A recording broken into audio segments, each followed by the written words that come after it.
Maithili express की शानदार प्रस्तुति।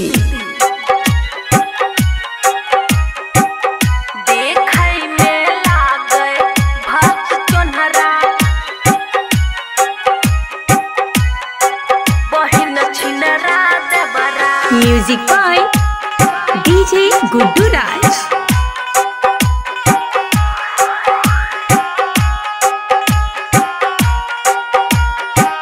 माया रिकॉर्डिंग स्टूडियो राजनपुर सहरसा। देखै में लागे भाग चोन्हरा बहिन छिनरा दबरा। देखै में लागे भाग चोन्हरा बहिन छिनरा दबरा।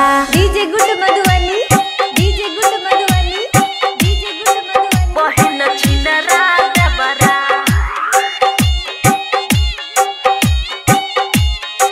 बहिन छिनरा दबरा। चाय के जब चुस्की मारे देख हमरा जुल्फी झारे।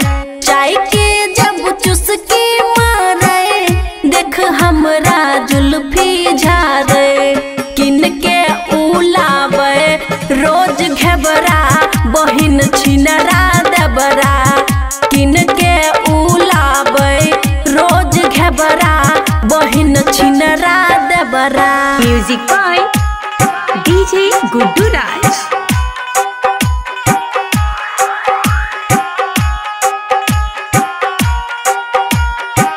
माया रिकॉर्डिंग स्टूडियो राजनपुर सहरसा। कहे भौजी तनी दियो बदला में जे मन लियो। कहे भौजी तनी दियो बदला में जे मन लियो।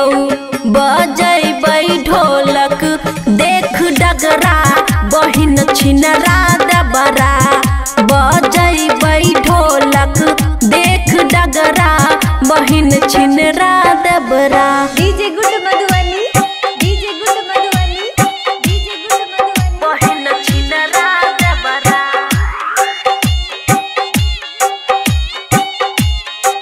बहिन छिनरा दबरा। कनियो नहीं शरम करे हरदम गरम रहे। कनियो नहीं शरम करे हरदम गरम रहे। बबुआ राहुल लागे बेदरा बहिन छिनरा दबरा। किन के उलावे रोज घेबरा बहिन छिनरा दबरा। माया रिकॉर्डिंग स्टूडियो राजनपुर सहरसा।